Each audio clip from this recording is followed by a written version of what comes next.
கர்த்தருடைய பரிசுத்த நாமம் மகிமைப்படுவதாக. 2 கொரிந்தியருக்கு எழுதினதான நிருபம் 3வது அதிகாரம் 17-18 வசனங்கள். எல்லாரும் கவனமாய் ஆண்டவருடைய வசனத்தை நாம் எல்லாரும் கவனிக்க உங்கள் அன்போடு கேட்டுக்கொள்கிறேன். 2 கொரிந்தியர் 3வது அதிகாரம் 17-18 வசனங்கள். கர்த்தரே ஆவியானவர், கர்த்தருடைய ஆவி எங்கேயோ அங்கே விடுதலையும் உண்டு. நாம் எல்லாரும் திறந்த முகமாய் கர்த்தருடைய மகிமையை கண்ணாடியிலே காண்கிறதை போல கண்டு ஆவியாய் இருக்கிற கர்த்தரால் அந்த சாயலாகத்தானே மகிமையின் மேல் மகிமை அடைந்து மறுரூபப்படுகிறோம். இந்த வசனத்தை நாம் எல்லாரும் ஆழ்ந்து கவனிக்க வேண்டும். மறுபடியும் ஒரு முறை நாம் எல்லாரும் சேர்ந்து வாசிப்போம். கர்த்தரே ஆவியானவர், கர்த்தருடைய ஆவி எங்கேயோ அங்கே விடுதலையும் உண்டு. நாம் எல்லாரும் திறந்த முகமாய் கர்த்தருடைய மகிமையை கண்ணாடியிலே காண்கிறது போல கண்டு ஆவியாய் இருக்கிற கர்த்தரால் அந்த சாயலாக தானே மகிமையின் மேல் மகிமை அடைந்து மறுரூபப்படுகிறோம். கர்த்தருடைய மகிமையை கண்டு மகிமையின் மேல் மகிமை அடைந்து மறுரூபப்படுகிறோம். ஆண்டவருடைய மகிமையை பவுல் சொல்லுகிறார். நாம் எல்லாரும் திறந்த முகமாய் கர்த்தருடைய மகிமையை கண்ணாடியில காண்கிறது போல கண்டு ஆவியாய் இருக்கிற அந்த கர்த்தரால் அந்த சாயலாகத்தானே மகிமையின் மேல் மகிமை அடைந்து மறுரூபப்படுகிறோம். அல்லேலூயா, கர்த்தருக்கு ஸ்தோத்திரம். கர்த்தருடைய ஆவி எங்கேயோ அங்கே விடுதலையும் உண்டு. நாம் எல்லாரும் ஆண்டவருடைய மகிமையை பார்க்கணும். மகிமையை பார்க்கிறோம். எத்தனை பேர் ஆண்டவருடைய மகிமையை உங்களால பார்க்க முடியுது? ஆண்டவருடைய மகிமை உங்களால எத்தனை பேரால பார்க்க முடியுது? எத்தனை பேர் நீங்க மகிமையின் மேல மகிமை அடைகிறீங்க? உங்களுக்கு இருக்கிற அந்த மகிமையின் மேல மகிமை அடைந்து ஒரு மறுரூபம், ஒரு மாற்றம் எத்தனை பேர் நாம பெற்றுக்கொண்டு இருக்கிறோம் அப்படின்னு நீங்க இன்னைக்கு நாம ஆராய்ந்து பார்த்தால் நிறைய பேருடைய லைஃப்ல மகிமை என்பது பூஜ்ஜியமாக இருக்க வாய்ப்பு இருக்கிறது. எப்படி மகிமையை பார்க்க முடியும், எப்படி நாம் மகிமை மேல மகிமை அடைய முடியும் என்பதுதான் இன்றைக்கு தெளிவாக நாம தியானிக்க போகிறோம். நம்ம எல்லாருக்கும் ஒரு மனம் என்கிற ஒன்று இருக்கிறது. நம்ம எல்லாருக்கும் ஆண்டவர் மனம் என்கிற ஒன்றை கொடுத்திருக்கிறார். அது மைண்ட் அப்படின்னு நாம என்ன சொல்றோம். இந்த மனதும் மாமிசமும் தான் ஒரு மனிதனை கட்டுப்படுத்தி கொண்டு இருக்கிறது. நம்ம எல்லாரையும் நம்ம மைண்ட் என்ன செய்யுது? கட்டுப்படுத்தி கொண்டு இருக்கிறது. இரண்டாவது மாமிசம் என்பது இரண்டாவது மனிதனை கட்டுப்படுத்தி கொண்டு இருக்கிறது. இந்த மனதும் மாம்சமும் சேர்ந்துச்சுன்னா இந்த உலகத்துல அதனுடைய விருப்பம், அதனுடைய எல்லா காரியங்களையும் அது என்ன செய்யும்? செய்து கொண்டே இருக்கும். பாவத்துல அது வாழும். நாம் விருப்பப்படி எல்லாமே செய்யும் மனதும் மாமிசமும். இதுதான் நாம் ஆண்டவர் இயேசு கிறிஸ்துவுக்கு உள்ள வரும் முன்னாடி நாம் பாவத்தில் இருக்கும் போது மனதும் மாமிசமும் விரும்பினபடி நாம் எல்லாவற்றையும் செய்து கொண்டு வந்தோம். தேவனுக்கு தூரமானவர்களாக இருந்தோம். இந்த மனம் தேவனை நெருங்க விடவில்லை. இந்த மாம்சம் தேவனை நெருங்க விடவில்லை. நம்முடைய மனமும் மாமிசமும் என்ன சொல்லுதோ அதைதான் நாம ஒவ்வொரு மனிதனும் இந்த உலகத்தில் என்ன செய்கிறோம்? கேட்டு நடந்து கொண்டு வருகிறோம். மனம் என்ன சொல்லுதோ அதுதான் அவங்களுக்கு சரியாக இருக்கிறது. மனம் போன போக்குல மனிதர்கள் என்ன செய்து கொண்டிருக்கிறார்கள்? வாழ்ந்து கொண்டு வருகிறார்கள். நம்ம எல்லாருக்கும் அந்த மைண்ட் ஆண்டவர் உண்டாக்கி இருக்கிறார், படைத்திருக்கிறார். நம்முடைய மைண்ட் ஸ்தோத்திரம் உண்டாவதாக.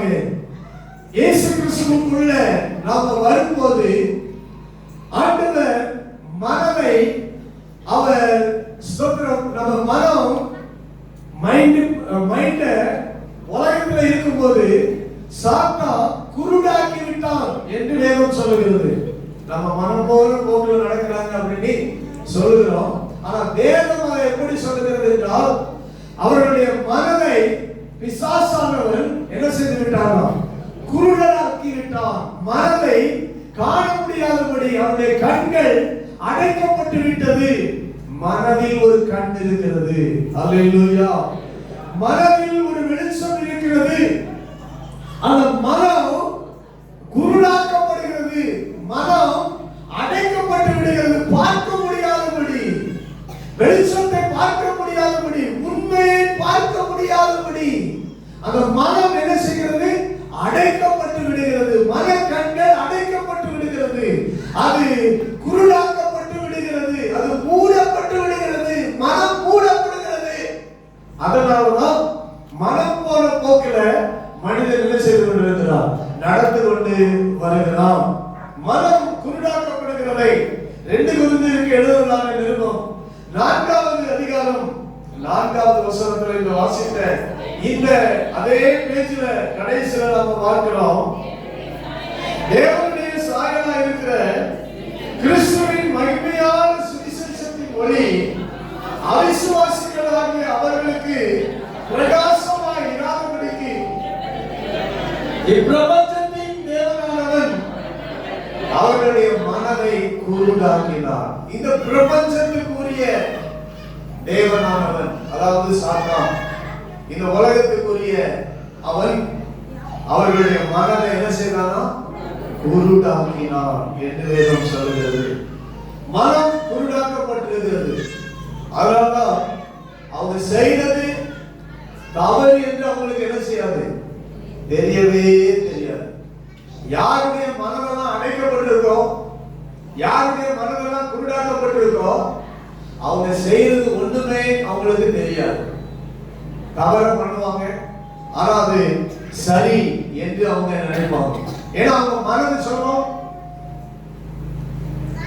நீ செய்யறதெல்லாம் சரி என்று சொல்லும். மனம் குருடாக்கப்பட்டிருக்கிறது. இப்ப ஆண்டவர் இயேசு கிறிஸ்து நாம் என்றைக்கு அவருடைய பிள்ளைகளாக மாறினோமோ, குருடாக்கப்பட்டிருந்த மனதை, மூடப்பட்டிருந்த மனதை ஆண்டவர் இயேசு கிறிஸ்து திறந்தார். கையில உயர்த்தி எல்லாரும் அல்லேலூயா சொல்லுவோம். இந்த இடத்துல இருக்கிறவங்க எல்லாருடைய மனதும் திறக்கப்பட்ட மனதை உடையவர்கள். நம்முடைய மன கண்கள் திறக்கப்பட்டிருக்கிறது. ஆண்டவர் இயேசு கிறிஸ்துவினுடைய வெளிச்சம் நமக்குள்ள வந்து நம்முடைய மன கண்களை ஆண்டவர் இயேசு கிறிஸ்து திறந்தார். மூடப்பட்டதை திறந்தார், குருடாக்கப்பட்டதை திறந்தார், அடைக்கப்பட்டதை திறந்தார். ஸ்தோத்திரம் உண்டாவதாக. இந்த திறக்கப்பட்ட இந்த மனம், இந்த திறக்கப்பட்ட இந்த மனம், இந்த மனம் தான் ஆண்டவருடைய மகிமையை பார்க்க முடியும். ஒரு நாள் திறக்கப்பட்டது இந்த மனம். ஆனால் ஆண்டவருடைய மகிமை இந்த மனம் காண்கிறதா? ஆண்டவருடைய மகிமை நம்முடைய மன கண்கள் தரிசிக்கிறதா என்று சொன்னால், அநேக வாழ்க்கையில் ஆண்டவருடைய மகிமை நம்முடைய மன கண்களாக காண முடியாதவர்களாக தான் தொடர்ந்து என்ன செய்து கொண்டிருக்கிறோம், வாழ்ந்து கொண்டிருக்கிறோம். நம்முடைய மனம் சில நேரங்களில் ஏன் ஆண்டவரை காண முடியல, ஆண்டவருடைய மகிமையை காண முடியலன்னா, இந்த மனம், திறக்கப்பட்ட மனம் என்ன பண்ணுனா கடினமானதாக மாறும். இந்த மனம் கடினம் உள்ளதாக மாறும். அதாவது மறுபடியும் அது கர்த்தருக்கு ஸ்தோத்திரம் உண்டாவதாக எப்படி மாறும் என்றால், ஆவிக்குரிய வாழ்க்கையில டல்லாக மாறும். கரங்களை அல்லேலூயா சொல்றோம். ஸ்பிரிச்சுவல் டல்னஸ், அதுதான் மன கடினம். இந்த மனம், திறக்கப்பட்ட மனம் நம்முடைய வாழ்க்கையில, ஆவிக்குரிய வாழ்க்கையில ஒரு வித அப்படியே ஒரு சோர்வு, மன சோர்வு, வாழ்க்கையில விரக்தி, மனதின் விரக்தி. எத்தனை பேருக்கு விரக்தி இருக்குது? ஹalleluya. மனதில் என்ன இருக்கு? திறக்கப்பட்டது. ஆனா என்ன இருக்கு? மன விரக்தி. நாம் ஏன் வாழ்கிறோம்? நாம் ஏன் ஆண்டவருக்குள்ள இருக்கிறோம்? இன்னும் நாம் அடைய வேண்டிய காரியங்களை அடைய முடியவில்லையே என்று மன விரக்தி, மன சோர்வு, மனதில் உள்ளதான அழுத்தம், மன சிதைவு, இப்படி மன பிரச்சனைகள், இப்படி மனதுல ஆவிக்குரிய வாழ்க்கையில அந்த டல்லா மாறிடும். எல்லாம் அப்படியே மாறி குறைஞ்சிட்டே வருது. வெளிச்சம் என்ன செஞ்சுட்டு வருது? மனம் திறக்கப்பட்ட மனம் கொஞ்சம் கொஞ்சமா என்ன செஞ்சுட்டே வருது? மூடிக்கிட்டே வருது. அதான் மன கடினம். திறக்கப்பட்ட மனம் கொஞ்சம் கொஞ்சமா அடையுது, மூடப்படுது. அதான் மன கடினம். இந்த மன கடினம் வரும்போது கர்த்தருக்கு ஸ்தோத்திரம் உண்டாவதாக. ரோமர் 17வது அதிகாரம் 11வது அதிகாரம் 7வது வசனம். ரோமர் 11:7. ரோமர் 11:7.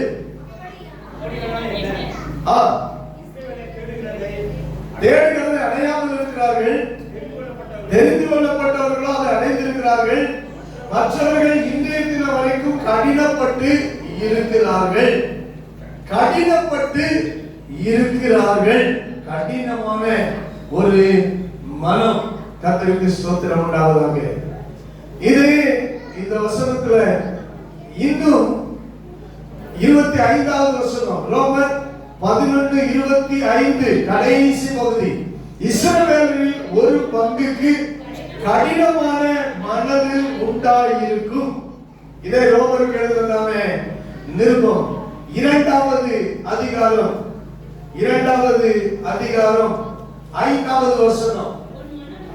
உன் மன கடினத்திற்கும் குணப்படாத உன் இருதயத்துக்கும் ஏற்றபடி தேவனுடைய நீதியுள்ள தீர்ப்பு வெளிப்படும். கோபாக்கினை நாளிலே உனக்காக கோபாக்கினையை குவித்துக் கொள்கிறாயே. இந்த 1வது வசனத்திலிருந்து ரோமர் 2வது அதிகாரம் 1வது வசனத்திலிருந்து 5வது வசனம் வரைக்கும் நீங்க வாசித்து பார்த்தீங்கன்னா மனக்கடினம்னா என்ன அப்படிங்கறத இங்க பவுல் விளக்குறாரு. மற்றவர்களை குற்றவாளிகளாக தீர்க்கிறவனே, நீ போக்கு சொல்ல உனக்கு இடம் இல்லை. நீயும் அதை செய்கிறாய், நீயும் குற்றம் பண்ணுகிறாய். ஆனா மற்றவங்களை என்ன செய்கிறாய்? நியாயம் தீர்க்கிறாய். அவன் செய்கிறது தவறுன்னு அவனுக்கு தெரியாது. ஆனா மற்றவன் செய்கிற தவறு தான் என்ன செய்யும்? சொல்லுங்க, தெரியும். இதான் மன கடினம். இதான் என்னது? மன கடினம். ஆண்டவர் மனதை திறந்து பாவம் செய்த நாம் பாவத்தை அறிக்கையிட்டு ஆண்டவருடைய பிள்ளைகளாக வாழ வைத்தார். ஆனா காலப்போக்கில் கொஞ்சம் கொஞ்சமா நம்முடைய மனசு என்ன பண்ணுது? நாம செய்யறது தவறுங்கிறது நமக்கு தெரியாம ஆகுது. அதுதான் மன கடினம். ஆனா மற்றவங்க பண்ணா அது என்ன செய்யுது? கரெக்டா நமக்கு என்ன செய்யுது? தெரியுது.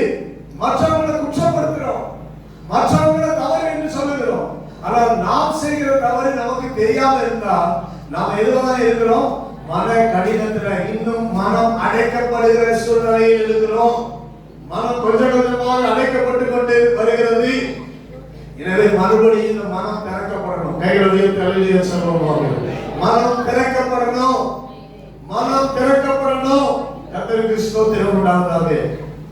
இந்த மனம் இன்னும் ஏமாற்றப்படுது. சில நேரங்களில் இந்த மனம் என்ன செய்யப்படுது? ஏமாற்றப்படுகிறது, வஞ்சிக்கப்படுகிறது. மனம் என்ன செய்யுது? எல்லாத்துக்கும் எங்கதான் இருக்குது?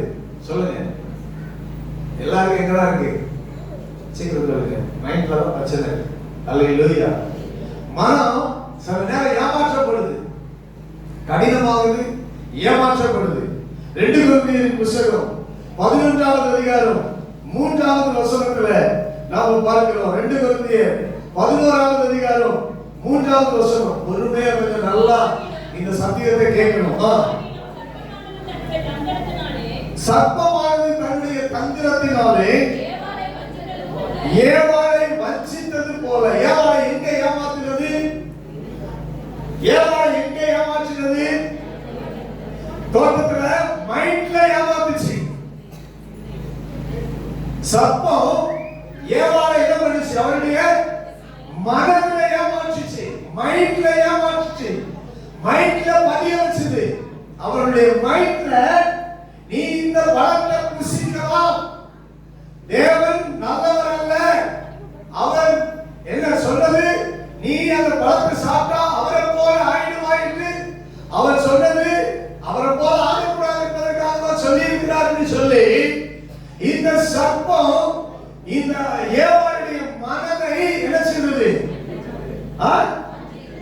ஆமா, ஸ்தோத்திரம் உண்டாவதாக வஞ்சித்தது, ஏமாற்றினது. ஆண்டவர் கொடுத்த மனதை, நல்ல பிரகாசமா இருந்த மனதை டெய்லி இந்த பாம்பு வந்து, இந்த சர்ப்பம் வடிவத்தில் பிசாசு வந்து அவருடைய மனதை ஏமாற்றினான். அவன் மைண்ட் என்ன பண்ணுச்சு? அதான் பிரெயின் வாஷ் பண்றாங்க. என்ன பண்றாங்க? மனதுல brain wash, mind brain wash பண்றாங்க. இந்த மைண்ட்ல கொஞ்சம் கொஞ்சமா உள்ள போய் ஏமாற்றப்படுது. அப்போ பவுல் சொல்றாரு, உங்கள் மனதும் கிறிஸ்துவை பற்றிய உண்மை நின்று விலகும்படி கெடுக்கப்படுமா என்று பயந்து இருக்கிறேன். உங்க மனசு கூட, சபையின் மனசு கூட, சபையில் இருக்கிற தேவ பிள்ளைகளுடைய மைண்ட் கூட கெடுக்கப்படுமோ, ஏமாற்றப்படுமோ, வஞ்சிக்கப்படுமோ என்று நான் பயந்து இருக்கிறேன் என்று அப்போஸ்தலனாகிய பவுல் எழுதுகிறார். அநேகருடைய மைண்ட் கெடுக்கப்படுகிறது, ஏமாற்றப்படுகிறது, வஞ்சிக்கப்படுகிறது. கொஞ்சம் கொஞ்சமா பிசாசு தேவனுடைய பிள்ளைகளாய் வாழ்கிற நம்மை சத்தியத்தை விட்டு விலக பண்ணுகிற காரியங்களை செய்து கொண்டிருக்கிறோம். அதனாலதான் நம்ம மைண்ட் என்ன செய்ய முடியல? தேவனுடைய மகிமையை காண முடியல. ஒண்ணு என்னது? கடினம். இன்னொன்று மன, சொல்லுங்க, மன ஏமாற்றம். அல்லேலூயா. வஞ்சித்தல், மனம் வஞ்சிக்கப்படுதல், மனம் கெடுக்கப்படுதல். எத்தனை பேருடைய வாழ்க்கையில மனசு கெடுக்கப்பட்டிருக்கிறது? அல்லேலூயா. மனசை கெடுத்துறான், மனசு கெடுக்கப்படுது. நீ ஜெபம் பண்ணி என்ன பிரயோஜனம்? நீ பைபிள் வாசி என்ன பிரயோஜனம்? நீ சர்ச்சைக்கு போய் ஒழுங்கா ஆராய்ச்சி உனக்கு என்ன? இந்த மைண்ட் வந்து என்ன செய்யுது? கெடுக்கப்படுது. யாரோ ஒருத்தரால கெடுக்கப்படுது. யாரோ ஒருத்தர் உங்களை பார்த்து சொல்லிட்டே இருக்காங்க. அந்த சர்ப்பம் எப்படி ஏவாளோட பேசினதோ சொன்னதோ அதே போல சக மனிதர்கள் யாரோ சிலர் உங்க மைண்டை கெடுத்துக்கிட்டே இருக்கிறாங்க. நீங்க உங்க மைண்ட் உங்களால் என்ன செய்யப்படும்? ஏமாற்றப்படும். இது ஏமாற்றம், மைண்ட் ஏமாற்றக்கூடியது. கர்த்தருக்கு ஸ்தோத்திரம் உண்டாவதாக. எனவே இந்த மைண்ட், இந்த மனம் ஸ்தோத்திரம் ஆண்டவருடைய மகிமையை காணணும்னா இந்த மனம் இன்னும் பிரகாசமா மாறணும். அல்லேலூயா. இந்த மனம் திறக்கப்படணும். இந்த மனம் என்ன செய்ய? ஓபன் ஆகணும். மைண்ட் ஓபன் ஆகணும். எல்லாரும் ஆமென் சொல்லுங்க. அல்லேலூயா. உங்க மைண்ட் நல்லா ஓபன் ஆகிட்டா நீங்க ஆண்டவருடைய மகிமையை காண முடியும். மனம் திறக்கலையா ஆண்டவருடைய மகிமையை என்ன செய்ய முடியாது? காண முடியாது. மனம் திறக்கப்படுதல். லூக்கா எழுதின சுவிசேஷம் 24வது அதிகாரம் 45வது வசனம். லூக்கா 24:45. அப்பொழுது வேத வாக்கியங்களை அறிந்து கொள்ளும்படி அவர்களுடைய மனதை அவர் திறந்து அவர்களை நோக்கி. கவனியுங்கள், ஆண்டவர் இயேசு கிறிஸ்து சீஷர்களுடைய மன கண்களை திறந்தார். இயேசு கிறிஸ்துவோட தான் இருந்தாங்க. இயேசுவின் வார்த்தையை தான் கேட்டுக்கிட்டு இருந்தாங்க 3 வருஷம். ஆனா அவங்க கண்ணை என்ன செய்யல? சொல்லுங்க, சொல்லுங்க. அந்த கண்ணு திறக்கப்படல, வசனத்தை அறிய முடியல. ஆண்டவருடைய வார்த்தையை நீங்க எத்தனை வருஷம் வந்து செய்தி கேட்டாலும் சரி, உங்க கண்ணு திறக்கப்பட்டாதான் உண்மையை அறிய முடியும். அல்லேலூயா. 3 வருஷம் ஆண்டவருடைய வார்த்தையை கேட்டுட்டே தான் இருந்தாங்க. காதுல தான் கேட்டாங்க, ஆனா மனதுக்குள்ள, அவங்க மைண்டுக்குள்ள அதை என்ன செய்யல? ஏன்ல மைண்ட் திறக்கப்படல, மனம் பிரகாசிக்கல, மனம் அவர்களுக்கு வெளிச்சத்துக்குள்ள வரல. மனம் அடைக்கப்பட்ட அவர்கள் மனதை ஆண்டவர் திறந்த போதுதான், ஓ இப்பதான் அவங்களுக்கு ஞாபகம் வருது. முதல்ல செய்த அற்புதம் அவங்களுக்கு ஞாபகம் வருது. அல்லேலூயா. அப்புறம் ஒரு அற்புதத்தை ஒரு தேவாலயத்துல போய் சவுக்க உண்டு பண்ணி அடிச்சுட்டு இந்த தேவாலயத்தை இடிச்சு போடுங்க 3 நாளுக்குள்ள எழுப்புவேன். இப்பதான் அவங்களுக்கு ஞாபகம் வருது. கைகளை சொல்லுங்க. நல்ல கவனிங்க. 3 வருஷத்துக்கு முன்னாடி இயேசு கிறிஸ்து என்னென்ன செய்தார், என்னென்ன சொன்னாரு அப்படிங்கிற வார்த்தைகள், வேத வாக்கியங்கள் எல்லாமே இவன் மனம் திறக்கப்பட்ட பிறகுதான் அவங்களுக்கு என்ன செய்யறாங்க, நினைவு கூறுறாங்க. அல்லேலூயா. நீங்க கேட்டுட்டு வீட்டுல போய் நினைவு கூறலன்னா உங்க மனம் என்ன செய்யாது? சொல்லுங்க சொல்லுங்க. வசனத்தை கேட்டுட்டு வீட்டுல போய் நீங்க என்ன பண்ணணும்? என்ன பண்ணணும்? நினைவு கூறணும். என்ன பாஸ்டர் பேசினாரு, என்னென்ன வசனம் சொன்னாரு, இத படிச்சுட்டு இருந்தாலும் சரி, நீங்க வேலை செஞ்சுட்டு இருந்தாலும் சரி, அப்பதான் உங்க மனம் திறக்கப்படும். கேட்கிற நீங்க உங்க மனம் திறக்கப்படணும். ஆண்டவர் அவருடைய மனதை திறந்தாராம். மனசை திறந்த உடனே வேத வாக்கியங்கள் எல்லாம் அறிந்து கொண்டார்கள். கைகளை உயர்த்தி அல்லேலூயா சொல்லுங்க.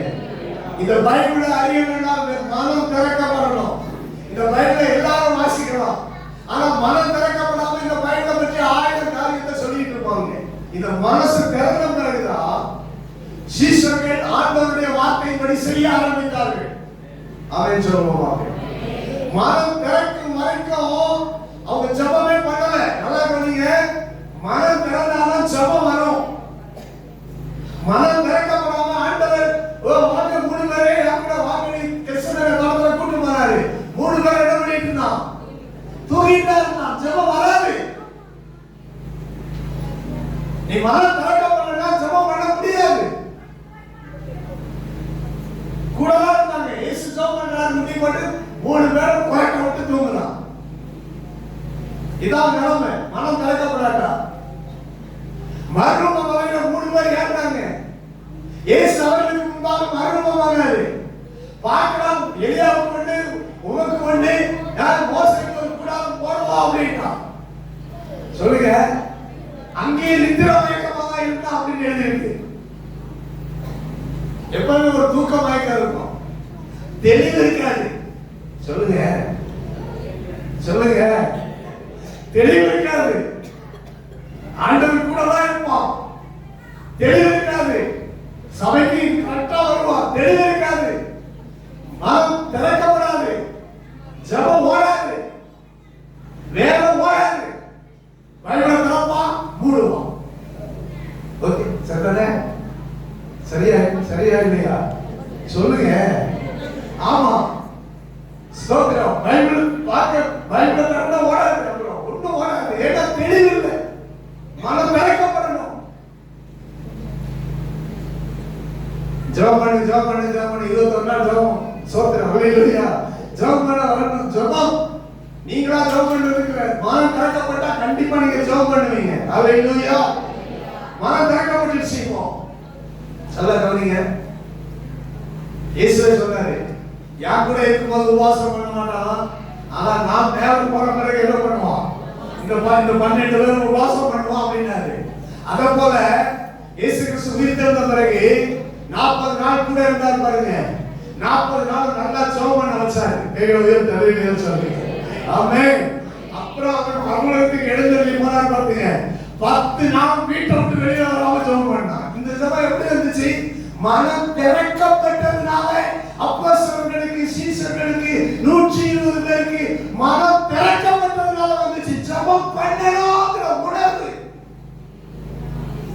அல்லேலூயா. மனதான வெளிச்சம் அந்த திறக்கப்படுதல் வந்துருச்சு. பிரகாசம் வந்துருச்சு. இனி நம்ம சும்மா இருக்க கூடாது. கதவை மூடு, ஜெபம் பண்ணு, வெளியே போகாத, எல்லாம் உட்கார்ந்து ஆண்டவர் சொன்னாரே காத்திருன்னு சொன்னாரே காத்திருக்கணும். இப்பதான் அந்த உணர்வு, அந்த மனம் வேலை செய்யுது.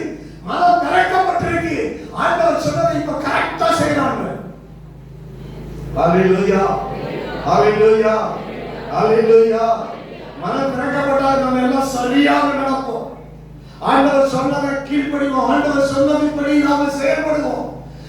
ஒரு 3 வருஷம் ஜெபம் பண்ணாலும் 10 நாள் விடாமடியா ஜெபம் பண்ணி 10வது நாள்ல பெந்தேகோஸ்தே நாள்ல பரிசுத்த ஆவியானவர் நேரிலே இறங்கி வந்தார்.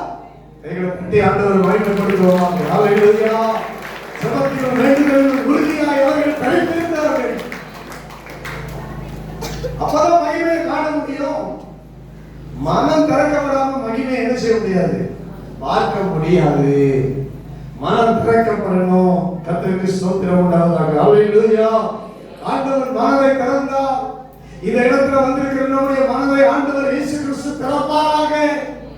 நம்முடைய மன கண்கள் இன்னும் அதிகமாய் முழுவதுமாய் பிரகாசமடைவதாக. நாம் திறக்கப்பட்ட நிலைமையில ஆண்டவரோடு நெருங்க நெருங்க நெருங்க ஆண்டவருடைய மகிமை நம்முடைய மனம் காணும். அல்லேலூயா. இந்த கண்ணு காணாது, என் மனக்கண் ஆண்டவருடைய மகிமையை காணும். ஆமென் சொல்லுங்க. அல்லேலூயா, அல்லேலூயா, அல்லேலூயா. எத்தனை பேருடைய மனக்கண்கள் ஆண்டவருடைய மகிமையை தரிசிக்க முடிகிறது?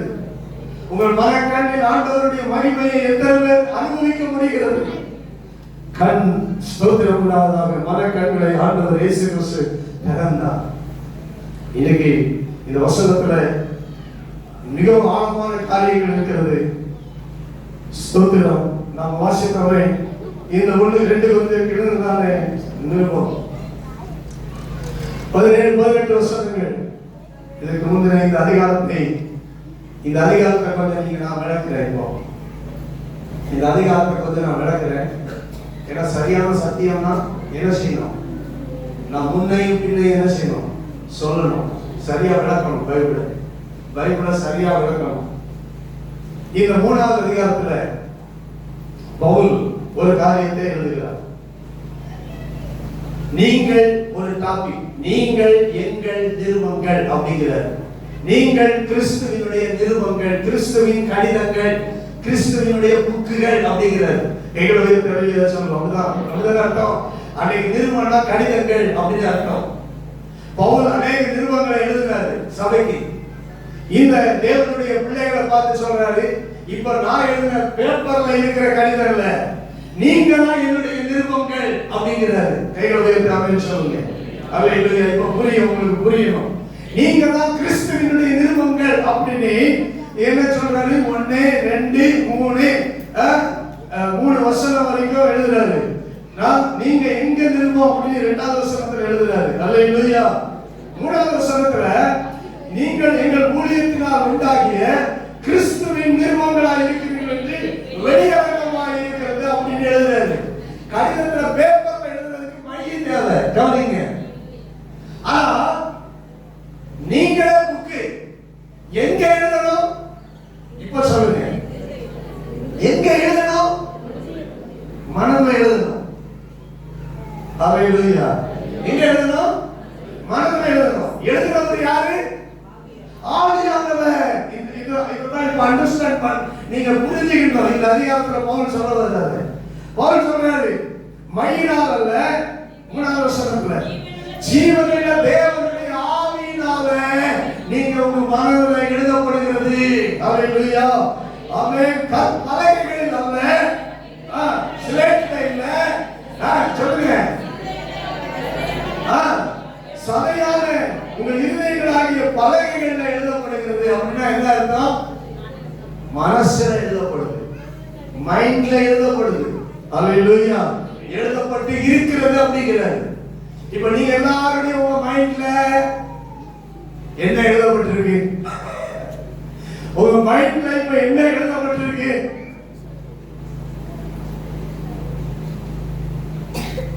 ஸ்கூல் புக் எழுதப்பட்டிருக்கு. எல்கேஜி படிச்சா எல்கேஜி புக்கு, யூகேஜி படிச்சா யூகேஜி புக்கு, அப்புறம் உங்க அப்பா அம்மா சொல்லி கொடுத்தது, உங்க டீச்சர்ஸ் சொல்லி கொடுத்தது, இது எல்லாம் எங்க எழுதப்பட்டிருக்கு?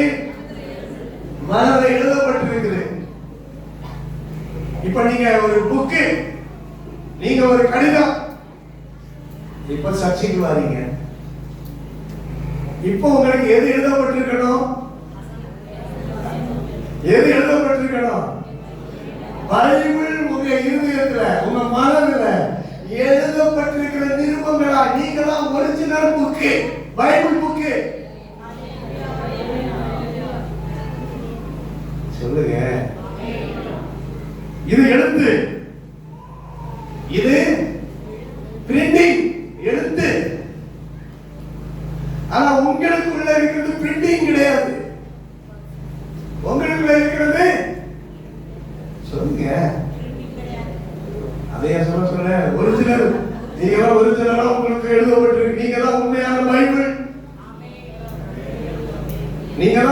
தானே? இனி பைபிளை பார்க்கணும்னா யார் பார்க்கணும்? பைபிளை பார்க்கணும்னா எங்க படிக்கணும்? உங்களுக்குள்ள படிக்கணும், எனக்குள்ள படிக்கணும். ஹல்லேலூயா, ஸ்தோத்திரம். இங்க இருக்குது, மைண்டுக்குள்ள எழுதிருக்கு பைபிள். புக்கு நமக்கு தேவை. பைபிள் முக்கியம். இந்த வேத வசனம் புக்காக நமக்கு கொடுக்கப்பட்டிருக்கிறது. ஆனால் பரிசுத்த ஆவியினால, தேவனுடைய ஆவியினால வார்த்தைகள், தேவனுடைய வசனங்கள் உங்கள் மனதில் எழுதப்பட்டிருக்கிறதா? எத்தனை பேருடைய மனதில் பைபிள் எழுதப்பட்டிருக்கு சொல்லுங்க பார்க்கலாம்.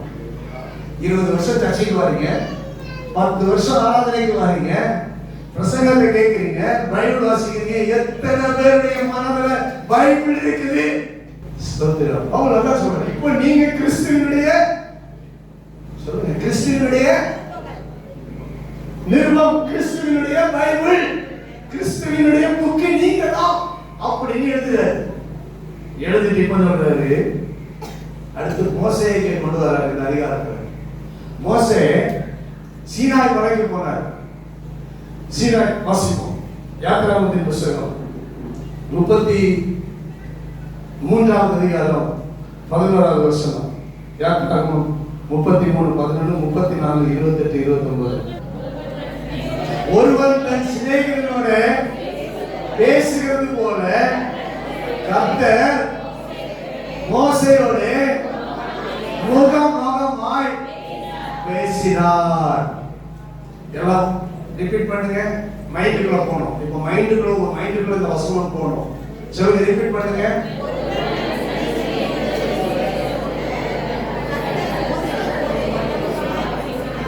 மோசேயோட ஒரு சிநேகிதனோட முகமுகமா பேசுவதை போல கர்த்தர் மோசேயோட முகமா பேசினாரு. உண்மையா இல்லையா? இப்ப நீங்களும் நானும் எப்படி பேசுறோமோ அதே போல ஆண்டவர் மோசேயோட என்ன செய்தாரு? முகமுகமா பேசினாரு. மகிமை, அதான் மகிமை. இப்ப வாசிங்க. யாத்திராகமம் 34வது அதிகாரம் 28, 29 வசனம். யாத்திராகமம் 34.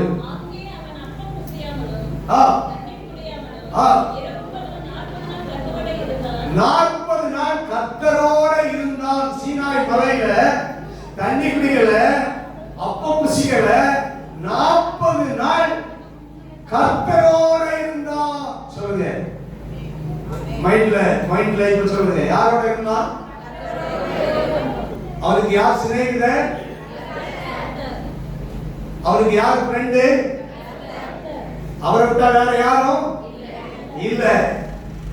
மலையில யாரும் கிடையாது, எந்த மனுஷனும் கிடையாது. அவன் கர்த்தரோட இருந்தான் 40 நாள். ஒரு நாள் இல்ல, 40 நாள் வரைக்கும் கர்த்தரோட இருந்தான். 40 நாள் கர்த்தரோட இருந்தான். வாசிங்க அடுத்து. 10 கற்பனைகளாகிய உடன்படிக்கையின் வார்த்தைகளை பலகையில எழுதினான். சொல்லுங்க, ஆண்டவர் சொன்னாரு. சொல்ல மோசே என்ன செய்தான்? எழுதினான். ஆண்டவர் சொன்னாரு, உன் தேவனாகிய கர்த்தரை சொல்லுங்க, முழு இதயத்தோடும், முழு ஆத்துமாவோடும், முழு மனதோடும் அன்பு கூறுவாயாக. அந்த பலகையில என்ன பண்ணாரு? கல் பலகையில மோசே எழுதினாரு. இப்ப என்னது? என்ன பண்றாரு? மோசே பலகைகள் இரண்டையும் தன் கையிலே எடுத்துக்கொண்டு சீனாய் மலையிலிருந்து இறங்கி வந்தபோது தன்னோடு அவர் பேசினதினாலே தன் முகம், சொல்லுங்க, கர்த்தர் அவனோட பேசினதினாலே சொல்லுங்க, அவன் முகம் பிரகாசம் அடைந்தது. கர்த்தர் பேசினதினால். ஆமென் சொல்லுங்க. கர்த்தர் பேசினா உங்க முகம் என்ன செய்யும்? கர்த்தர் உங்களோட பேசினா இந்த முகம் பிரகாசிக்கு முன்னாடி மனம் பிரகாசம் அடையும். அல்லேலூயா. உங்க மனம் பிரகாசமா மாறும். ஆண்டவர் உங்களோட பேசும்போது முக இவர் அவருடைய முகத்தை இப்ப என்ன பண்ணாரு? முகத்தை பார்த்த உடனே மக்கள் இறங்கி வராரு. எதை தூக்கிட்டு வராரு? கற்பலகைகளை தூக்கிட்டு வராரு, வசனத்தை தூக்கிட்டு வராரு, பிரமாணங்களை தூக்கிட்டு வராரு, ஆண்டவருடைய வார்த்தைகளை தூக்கிட்டு வராரு. பார்த்த மாத்திரத்துல முகம் பிரகாசமா இருக்கு.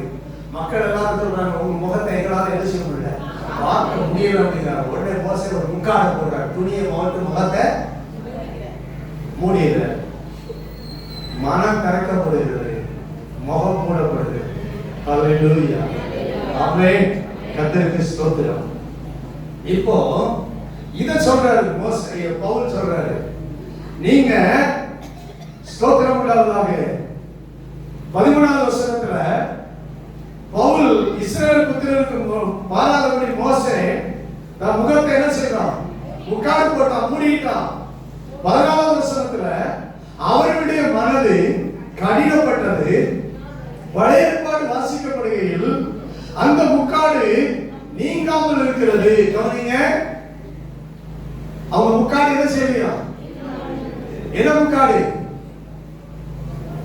என்ன முக்காடு? மனதை முக்காடு நீங்கல. எல்லாரும் நான் கவனிக்கிறேன், எல்லாரும் முகத்தை எப்பவும் அப்படின்ட்டு இருக்காங்க. எங்க மூடி இருக்குது? மனசு மூடி இருக்குது, மனம் மூடி இருக்கிறது. மனம் முக்காடிடப்பட்டு இருக்கிறது. மோசே எப்படி முகத்தை முக்காடிட்டுக் கொண்டானோ அதே போல இஸ்ரவேல் மக்களுடைய மனம் மூடப்பட்டு விட்டது, கடினமாய் மாறிவிட்டது, அடைக்கப்பட்டு விட்டது. அதனால இஸ்ரவேல் மக்களால் தேவ மகிமையை காண முடியல. உங்க மனம் மூடி இருந்தால், உங்கள் மனம் முக்காடிடப்பட்டிருந்தால், உங்க மைண்ட் முக்காடிடப்பட்டிருந்தால் தேவனுடைய மகிமை என்ன செய்ய முடியாது? காண முடியாது அப்படின்னு பவுல் எழுதுறாரு. எழுதிட்டு ஆனா இது இயேசு கிறிஸ்துவினால நீக்கப்படுகிறது. பழைய ஏற்பாட்டில் நியாயப்பிரமாணம் வாசிக்கிறதுனால நீக்கப்படாது. ஆனால் இயேசு கிறிஸ்துவினால உங்க மனதின் முக்காடு நீக்கப்படுகிறது. இந்நாள் வரைக்கும் 15வது வசனத்தில் சொல்கிறார், இந்நாள் வரைக்கும் முக்காடு அவர்கள் இருதயங்களில் இருக்கிறதே, இருதயத்தின் மேல, அதாவது மனசு மேல இருக்கிறதே அப்படிங்கிறாரு.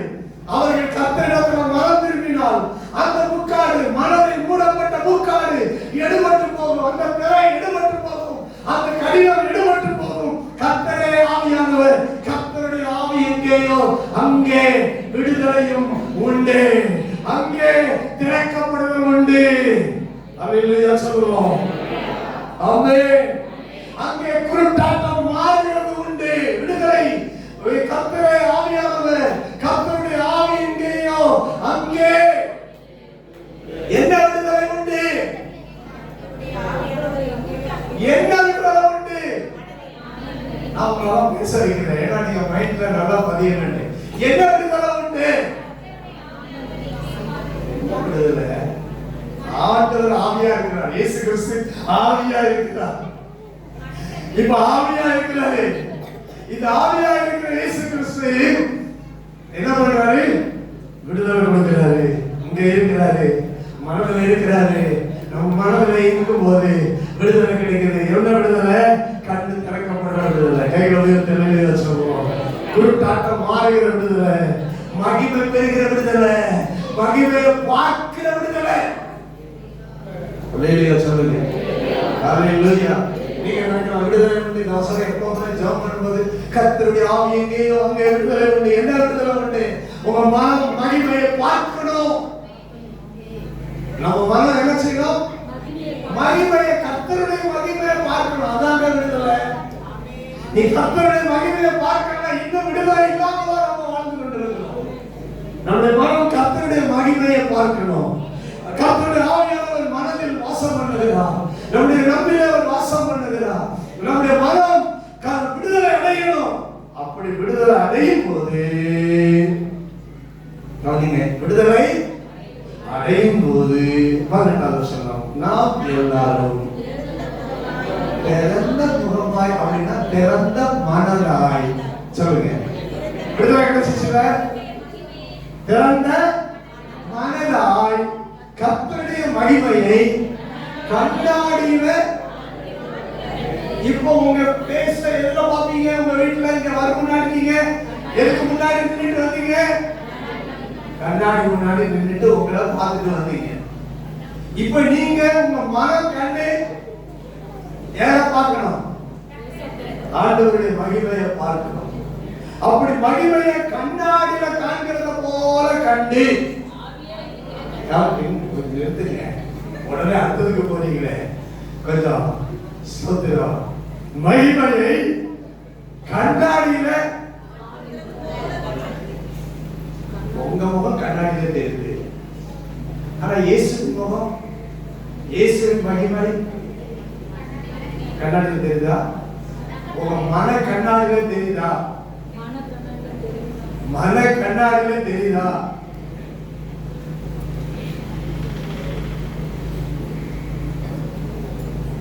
கண்ணாடியில காண்கிறது போல கண்டு. ஹalleluya, ஹalleluya. 1 கொரிந்தியர் புத்தகம் 13வது அதிகாரம் 12வது வசனம், 11-12 வசனம். நான் குழந்தையாக இருந்தபோது குழந்தையை போல பேசினேன். மனசு சரி கிடையாது, குழந்தை மனசு. புருஷன் குழந்தையாக இருந்தபோது குழந்தையை போல சிந்தித்தேன். மைண்டு குழந்தை மாதிரி மைண்டு. ஸ்தோத்திரம். குழந்தையை போல சிந்தித்தேன், குழந்தையை போல பேசினேன், குழந்தையை போல யோசிச்சேன். இந்த எண்ணம் யோசனை எல்லாம் எதுக்குள்ள இருக்குது? மைண்டுக்குள்ளதான் இருக்கு, மனதுக்குள்ளதான் இருக்கு. அதனால நான் புருஷனான போதோ குழந்தைக்கு ஏற்றவைகளை ஒழித்து விட்டேன். இப்பொழுது கண்ணாடியிலே நிழலாட்டமாய். என்னங்க வசனம் என்னங்க சொல்லுது? வசனம் என்னதான் சொல்லுது? நல்லா ஆராயணும். கண்ணாடியில, இப்ப மறுபடியும் என்ன சொல்றாரு? எழுதுறாரு கண்ணாடியில. இப்பொழுது நீங்க இப்ப எழுது, இப்பொழுது கண்ணாடியில நிழலாட்டமாய்.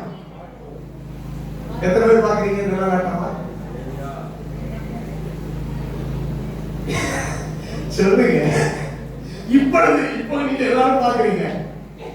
இப்பொழுது கண்ணாடியில நிழலாட்டமாய் பார்க்கிறோம்.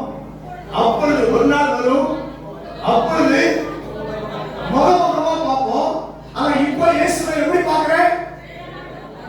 நிழலாட்டமா பார்க்கிறேன். எப்படி நிழலாட்டமா பார்க்கறீங்க? பைபிள் போறோம். அப்பா சிஸ்டருக்கு ஆண்டவர் நன்றி, புரிஞ்சிருக்கிறாங்க. ஹalleluya. நீங்க இப்ப எல்லாரும் பைபிள் திறந்து வச்சிருந்தீங்க. நீங்க இப்ப எல்லாரும் பைபிளை பாத்தீங்க. இந்த பைபிள்ல இயேசுவை பாக்குறீங்க. ஹalleluya. இதுதான் கண்ணாடி. இப்போ கண்ணாடி என்ன பண்றீங்க? சொல்லுங்க. இயேசுவை நிழலாட்டமா பாக்குறீங்க. இந்த பைபிள், இந்த பரிசுத்த வசனம், இப்ப சொல்றேன், உங்க மனதை பைபிளா மாறினா, நான் சொல்றது புரியுதுங்களா உங்களுக்கு? இப்போ இந்த புக்கை வாசிக்கும் போது உங்களுக்கு என்ன பண்ணுது? நீங்க இயேசுவை அறிஞ்சுக்கிட்டீங்க.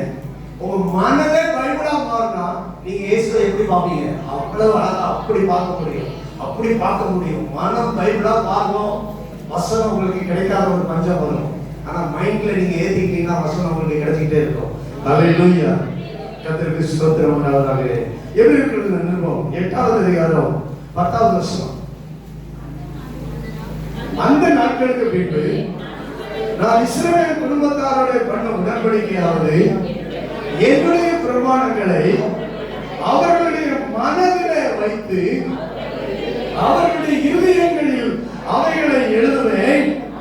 நான் அவர்கள் தேவனாக இருப்பேன், அவர்கள் என் ஜனமாக இருப்பார்கள். அப்பொழுது சிறியவன் முதல் கொண்டு பெரியவன் வரைக்கும் எல்லாரும் என்னை அறிந்து கொள்வார்கள். ஆகையால் கர்த்தரை அறிந்து கொள் என்று ஒருவரும் தன் அயலானுக்கு ஒருவருக்கு போதிக்க வேண்டுவது இல்லை. ஏன்னா எங்க பைபிள் வந்துருது? மனசுல வந்துருது. மனசுல பைபிள் வந்துருச்சுன்னா ஆண்டவருடைய வேதம், ஆண்டவருடைய வேதம் சொற்கள் கல்லுல பழைய பாட்டுல கற்பனைகள் இருந்தது. அதுக்கப்புறம் இந்த பேப்பர்ல வந்திருக்குது. இந்த பேப்பர்ல வந்திருக்கிற இது நம்முடைய மனதில கர்த்தர் எழுதினார் என்றால், மைண்ட்ல மனசுல ஆண்டவருடைய வார்த்தைகள் எழுதப்படும் பொழுது இதுதான் புதிய உடன்படிக்கை. ஹalleluya. இது எழுதப்படும் போதுதான் ஆண்டவர் நமக்கு தேவனாக இருக்கிறார். நாம் அவருடைய ஜனங்களாக இருக்கிறோம். யாரும் சொல்லாமலே மனசுல எழுதியிருக்கிற தேவ புஸ்தகம், வேத புஸ்தகம், மனதில் இருக்கிற தேவனுடைய வார்த்தைகளை கரெக்டா ரீட் பண்ணும். மகிமையை பார்க்க வைக்கும், இயேசுவை பார்க்க வைக்கும். இயேசுவின் வார்த்தைகள் இயேசுவின் சுபாவத்தை உங்களுக்குள்ள கொண்டு வரும். அந்த இயேசுவின் சுபாவங்கள் நீங்க இயேசுவை போல மாறிட்டே இருப்பீங்க. ஹalleluya. மகிமை மேல மகிமை அடைந்து மறுரூபப்படுவீங்க. எத்தனை பேர் ஆமென் சொல்றீங்க? ஹalleluya. அப்ப எங்க எழுதணும்? இருதயம் சொல்றது மனம். சரி, அதான் நம்ம பைபிள்ல வந்து இருதயம் மனம் அப்படின்னு சொல்லி அப்படி என்ன சொல்லிருக்கு, அது அப்படி மாறி மாறி இருக்கும். ஸ்தோத்திரம். ஆண்டவர் நம்ம எழுதுறாரு, உள்ள எழுதுறாரு. இது எழுதப்படும் போது நாம் ஆண்டவரை குறித்து யாரும் நம்ம சொல்லாமலே இயேசுவின் மகிமையை நாம புரிந்து கொள்ள முடியும். ஹalleluya. மகிமையை காண முடியும். ஹalleluya. ஆமென். கர்த்தருக்கு ஸ்தோத்திரம். இப்போ அடுத்த வசனத்துக்கு வாங்க. யாக்கோபு எழுதின நிருபம் 1வது அதிகாரம், யாக்கோபு 1வது அதிகாரம் 23வது வசனம். எண்ணத்தினாலே திருவசனத்தை கேட்டும் அவன் செய்யாதவனானால் கண்ணாடியில தன் சுபாவ முகத்தை பார்க்கிற மனுஷனுக்கு ஒப்பாயிருப்பான். தன்னைத்தானே பார்த்து அந்த இடத்துக்கு போன உடனே இப்போ உங்க சாய வேண்டி உங்களுக்கு நினைவு இருக்கா? கண்ணாடியில பார்க்கும் போது என்ன பண்ணிருப்பீங்க? பவுடர் இருக்குதா? ஒழுங்கா தவ இருக்குதுன்னா இப்போ உங்களுக்கு தெரியுதா? இப்போ உங்களுக்கு தெரியுதா? சொல்லுங்க. உங்களுக்கு தெரியாது. வர்ற வழியில தலைமுடி எப்படி மாறி இருக்கலாம். கண்ணாடி பார்த்து வீட்டுக்கு போனாலும் அவங்க தலைமுடி எப்படி இருக்குன்னு தெரியும். மறந்துடுவோம். இப்ப பவுல் இங்க யாக்கோபு சொல்றாரு, இது எப்படி வசனத்தை கேட்டு அதன்படி செய்யாதவன். 25வது வசனம். சுயாதீன பிரமாணமாகிய பூரண பிரமாணத்தை எங்க புதிய ஏற்பாடு பூரண பிரமாணம், இதான் சுயாதீன பிரமாணம். பழைய ஏற்பாடு நியாய பிரமாணம். இது சுயாதீன பிரமாணம், இது பூரண பிரமாணம். இத பாரு, உன் கண்ணு மகன் இந்த வசனத்தை, இந்த பூரண பிரமாணத்தை உற்று நோக்கு. அல்லேலூயா. இதுல இருக்கிற இயேசு உனக்கு மகிமையா வெளிப்படுவார். அல்லேலூயா. சொல்கிறவனால உற்று பார்த்து அதில் நிலைத்திருக்கிறவனே கேட்கிறதை மறக்கிறவனாய் இல்லாமல் அதற்கேற்ற கிரியை செய்கிறவனாய் இருந்து தன் செய்கையில் பாக்கியவனாய் இருப்பான். 20வது 21வது வசனத்திலிருந்து நான் இதை சொல்லணும். உங்களுக்கு சொல்ல போனா 21வது வசனத்திலிருந்து நான் ஆரம்பிக்கணும். எப்படி எல்லாவித அழுக்கு கொடிய துர்க்குணத்தை ஒழித்து விட்டு உங்கள் உள்ளத்தில் நாட்டப்பட்ட, உங்கள் மனசுல நாட்டப்பட்ட, உங்கள் ஆத்மாவை ரட்சிக்க வல்லமையுள்ளதாய் இருக்கிற வசனத்தை சார்ந்தமா ஏற்றுக்கொள்ளுங்க.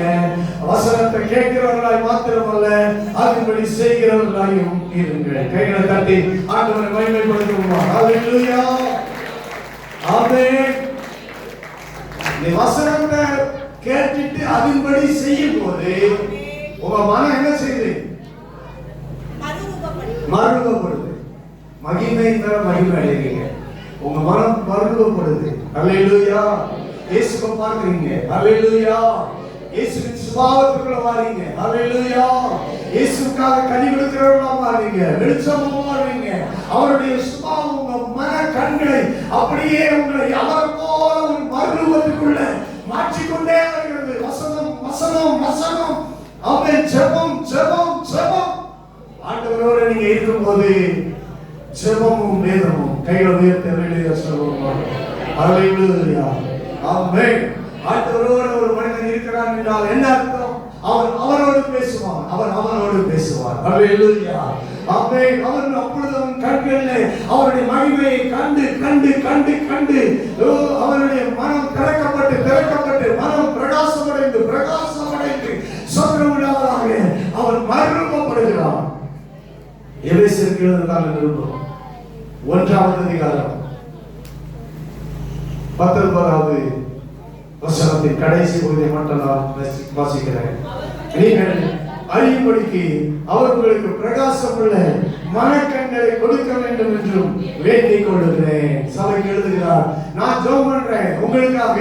உங்களுக்கு இயேசு கிறிஸ்து பிரகாசம் உள்ள மனக்கண்களை கொடுத்துட்டா அவருடைய மகிமை நீங்க டெய்லி பாப்பீங்க. ஹalleluya, ஹalleluya. உங்க மன பிரகாசம் அடைஞ்சிச்சா மகிமை வரும். இன்னைக்கு அநேகருடைய நம்முடைய மனங்கள் பிரகாசம் இல்லாம அப்படியே இருக்கு. ஆராதனைக்கு வந்துட்டு அப்படியே இருக்கு.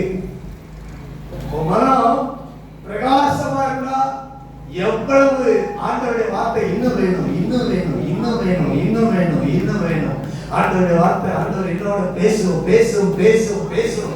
என் மனம் பிரகாசம் அடையட்டும், என் மன கண்கள் பிரகாசம் அடையட்டும். திறக்கப்பட்ட என் மனம் சோத்திரம். நான் நல்ல ஜெபம் பண்ணணும். கர்த்தரோட இருக்கிறதுக்கு ஜெபம் அவசியம். கர்த்தரோட இருக்கிறதுக்கு வேத வசனம் அவசியம்.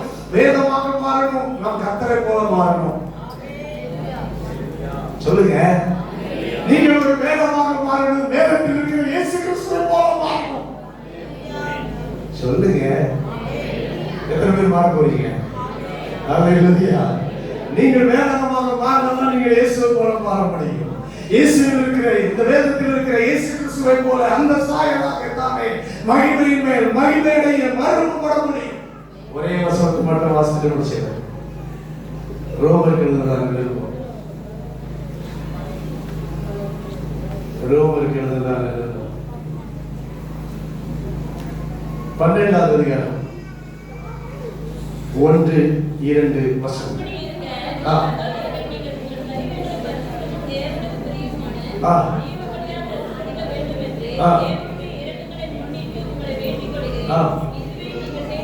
புத்தியுள்ள ஆராதனை. இப்ப நம்ம என்ன பண்ணிருக்கோம்? ஒரு புத்தியுள்ள ஆராதனை ஆண்டவருக்கு நம்ம என்ன செஞ்சிருக்கிறோம்? சரீரத்தை ஒப்பு கொடுத்திருக்கிறோம். நீங்கள் இந்த பிரபஞ்சத்திற்கு ஒத்த வேஷம் தெரியாமல், நீங்கள் இந்த பிரபஞ்சத்திற்கு ஒத்த வேஷம் தெரியாமல், நீங்கள் வேதத்தின்படி வாழ்கிற வாழ்க்கை இந்த உலகத்தினுடைய வாழ்க்கைக்கு வித்தியாசப்படுத்தும். ஹalleluya. உங்கள் மனத்துக்குள் ஆண்டவர் இப்படிதான் நீ வாழ வேண்டும் என்று எழுதி அந்த வார்த்தையின்படி உங்களை வாழ செய்வார். உங்களுக்கு ஒரு வேஷம் போட தெரியாது. கைகளுடைய தேவையை சொல்லுவோம். ஹalleluya. உங்களுக்கு வேஷம் போட தெரியாது, நடிக்க தெரியாது. இயேசுவை போல ஒரிஜினலா வாழ தெரியணும். ஆமென். ஹalleluya, ஹalleluya. இங்கே இருக்கும்போது இயேசுவை போல வெளியே போகும்போது இன்னொரு மனிதரை போல வேஷம் போடக்கூடாது. இங்கே இருக்கும்போது இயேசுவின் பிள்ளையாக உலகத்தில் போகும்போது உலகத்தின் பிள்ளையாக வேஷம் போடக்கூடாது. ஹalleluya, ஆமென். இந்த பிரபஞ்சத்திற்கு ஒத்த வேஷம் தெரியாமல் தேவனுடைய நன்மையும் பிரியமும் பரிபூரணமுமான சித்தம் இன்னது என்று பகுத்து அறியத்தக்கதாக உங்கள் மனம் புதிதாகிறதினாலே மறு ரூபம் ஆகுங்கள். உங்க மனசு என்ன செய்து? புதிதாகுது. உங்க மனசு என்ன செய்து? மனசு என்ன பண்ணுது? பிரகாசமுள்ள மனக்கண்கள். அப்படின்னா என்ன அர்த்தம்? மனசு என்ன பண்ணிட்டே இருக்கு? சொல்லுங்க, வாய் திறங்க, சொல்லுங்க. உங்க மனசு என்ன பண்ணுது? புதிதாகுது. மனசு புதிதானாதான் தேவ சித்தம் என்னதுன்னே அறிய முடியும். ஏன்னா தேவ சித்தத்தை சும்மாதான் அறிய முடியாது. தேவ சித்தம் நன்மையும் பிரியமான பரிபூர்ணமான சித்தம். இன்னது என்று அறியத்தக்கதாக, பகுத்து அறியத்தக்கதாக உங்கள் மனம் புதிதாகிறதுனால மறுரூபமாகுங்கள். தேவனுடைய பிள்ளைகளை, அப்பதான் நீங்கள் உண்மையிலே கிறிஸ்தவ வாழ்க்கை வாழ்றீங்க. தேவ சித்தத்தை ஒரு மனிதன் செய்யறானா இயேசுவை போல மாறுவான். ஹalleluya, ஹalleluya. இயேசுவின் சுபாவத்தை போல மாறுவான். இயேசுவின் குணாதிசயத்தை போல மாறுவான். இயேசுவினுடைய தெய்வீகத்தின் அந்த பண்புகளை போல ஒரு ஒரு மனுஷன் மாறுவான். ஸ்தோத்திரம் உண்டாவதாக. ஹல்லேலூயா. நம்ம வார்த்தை மாறும், நம்முடைய வாழ்க்கை மாறும், நம்முடைய நடக்கை மாறும், எல்லாவற்றிலும் ஒரு மாற்றத்தை உலகம் பார்க்கும். ஹல்லேலூயா. மனதில் வருகிற மாற்றம் தான் வெளிப்படையான மாற்றத்தை கொண்டு வரும். மனம் மைண்ட் வருகிற மாற்றம், மைண்ட்ல வருகிற தேவனுடைய வார்த்தையின் அந்த வெளிச்சம் தேவனுடைய பிள்ளைகளை பிரகாசமாக மாற்றும். ஹல்லேலூயா. ஆமென். ஒரு மனிதனை மனம் கட்டுப்படுத்துகிறது. தேவனுடைய வார்த்தை ஒரு மனிதனை மனம் கட்டுப்படுத்துமானால் இயேசு கிறிஸ்துவுக்காக அவன் வாழ முடியும். ஹல்லேலூயா. ஹல்லேலூயா. கர்த்தருக்கு ஸ்தோத்திரம் உண்டாக. இன்னும் ஸ்தோத்திரம் உண்டாக சொல்லலாம். ஆனா அந்த வசனத்தை வாசிச்சு நான் முடிக்கிறேன். அதை நான் வாசித்த வசனம் 2 கொரிந்தியர்கள் தான் எழுதுவோம். 3வது அதிகாரம் 18வது வசனம். நாம் எல்லாரும் திறந்த முகமாய் கர்த்தர், நீங்க இப்ப எல்லாரும் ஓபன் ஆயிடுச்சா? மைண்ட் ஓபன் ஆயிருக்கா? எத்தனை பேருக்கு ஓபன் ஆயிருக்கு? திறந்த முகம் வந்திருக்கு. திறந்த முகம் எத்தனை பேருக்கு வந்திருக்கு? ஹல்லேலூயா. ஹல்லேலூயா. திறந்த மனசோட கர்த்தருடைய மகிமையை கண்ணாடியில காண்கிறது போல நீங்க இந்த மனசுல நீங்க கண்டு ஆவியா இருக்கிற கர்த்தரா அந்த சாயலாக தானே நீங்க பாத்தீங்களா? இயேசு இந்த பைபிள்ல யாரை குறித்து சொல்கிறது? இயேசு கிறிஸ்துவை குறித்து சொல்கிறது. இயேசுவின் சுபாவங்களை குறித்து சொல்கிறது. இந்த அந்த சாயலாக தானே, இந்த இயேசு கிறிஸ்துவின் சாயலாக தானே மகிமையின் மேல் மகிமை அடைந்து மறுரூபப்படுகிறோம். ஹல்லேலூயா. நம்ம மறுரூபப்பட ஒரு நாள் இயேசு கிறிஸ்து வருவார். அப்பொழுது நம்முடைய சரீரம் மறுரூபப்படும். எங்களுடைய தலையிலே சொல்லுகிறார்.